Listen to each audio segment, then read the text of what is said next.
In the summer of 2022, Andrea Fontini and his crewmates were sailing towards Tangier on the Moroccan coast at the start of a global regatta, when one of them suddenly shouted, "Orca! Orca!" There were 7 orcas all around us, and they started to attack the rudder.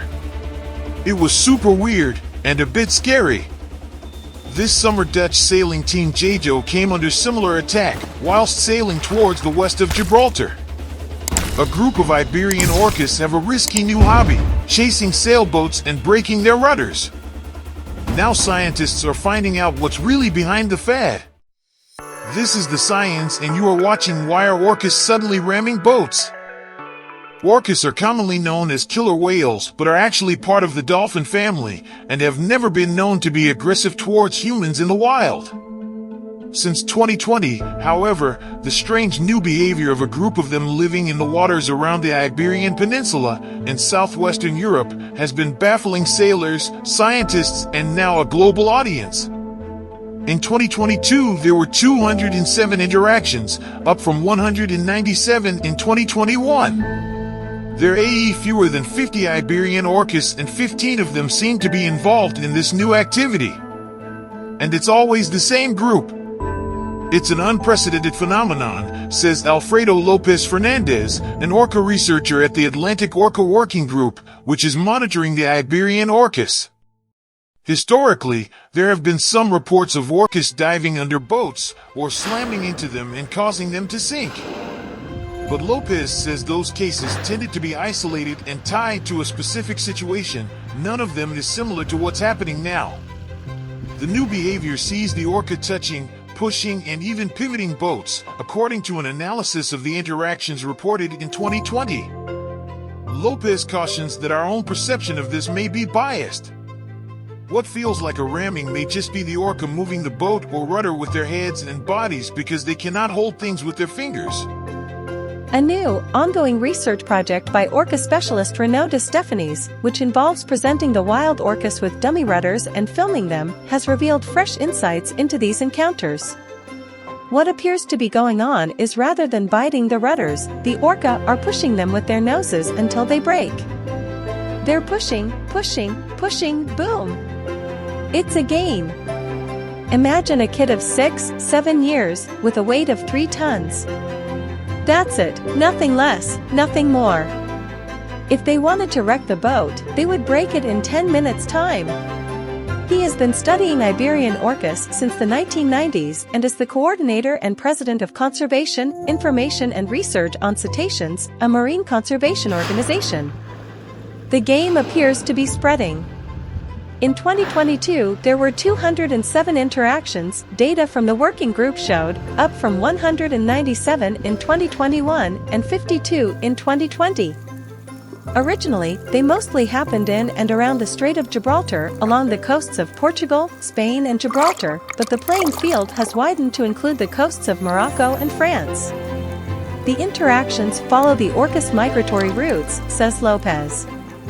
Only about 35 Iberian orcas have been identified, and the total population is thought to number fewer than 50. Of those, 15 are known to be involved in the boat encounters. It's always the same group. According to the Cruising Association, 3 yachts were sunk in 2022 and 2023 after orca interactions. As Fontini says, breaking the rudder completely can open a hole and water can rush in, sinking the boat. Even those sailing in sturdy racing boats, with backup rudders and rescue services close by, can find the experience frightening. It seems that they really have a project. They know what to do. They were really well organized. What started this game? And what can be done to stop it? In the 4th summer since the trend began, the mystery has still not been fully solved, but scientists are starting to get there. Here's what we know. Even before 2020, the orca communities in and around the Strait of Gibraltar had developed a feeding strategy that involved swimming up to tuna fishing boats to snatch the hooked fish from the lines.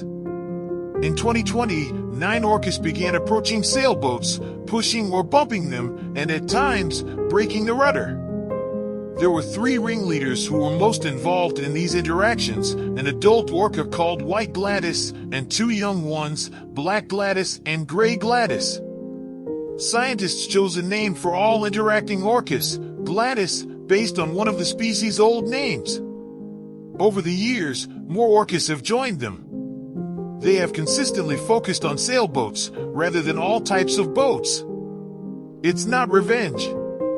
Orcas are not resentful. Lopez cautions against describing the behavior as attacks. They are being judged socially before we even understand what they're doing. In his view, their intention is not hostile. The orcas are not showing an aggressive attitude in all of this, even though they may break something. We know that it's a complex behavior that has nothing to do with aggression nor revenge. Once the rudder is broken, the orcas swim away, as they did in the case of Fontini, whose boat had two rudders. Luckily, they broke just one. And then they went away. They disappeared, Fontini says.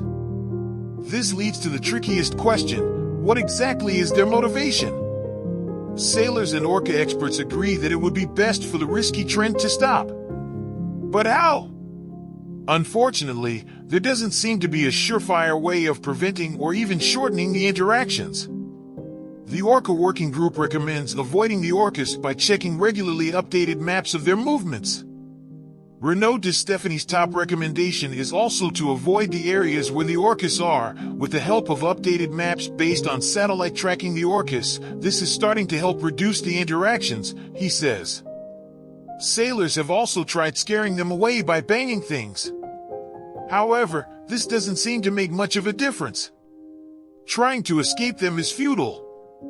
According to the working group's 2021 report, orcas usually swim at speeds between 8 to 11 knots but can reach speeds of up to 29 knots, making them hard to shake off. The boat sailed by Team Jejo, the Dutch team, was doing 12 knots when the orcas struck, and according to the sailors, the animals seemed to find the speed exciting. There is no evidence that other tricks used by some sailors, such as pouring sand on orcas to confuse them, work, and throwing things at them is not a good idea given that Iberian orcas are endangered. Leaving the area quickly helps, says De Stephanie's, not because one can outspeed an orca, but because they are less likely to follow the boat once it's outside their preferred area. In Fontini's case, the orcas stayed for around 30 or 40 minutes. It felt like forever. The team waited until the orcas had broken the rudder and left. They knew there was no point trying to speed away. They were very fast. Even if you try to go as fast as you can with the boat, they will always be faster. So going fast is not a solution. I don't actually know what the solution would be. Right now, if I have to go again, I don't know what to do. He laughs. Except to bring a spare rudder. Thank you for joining us through this video. Please subscribe to us for more such informative videos.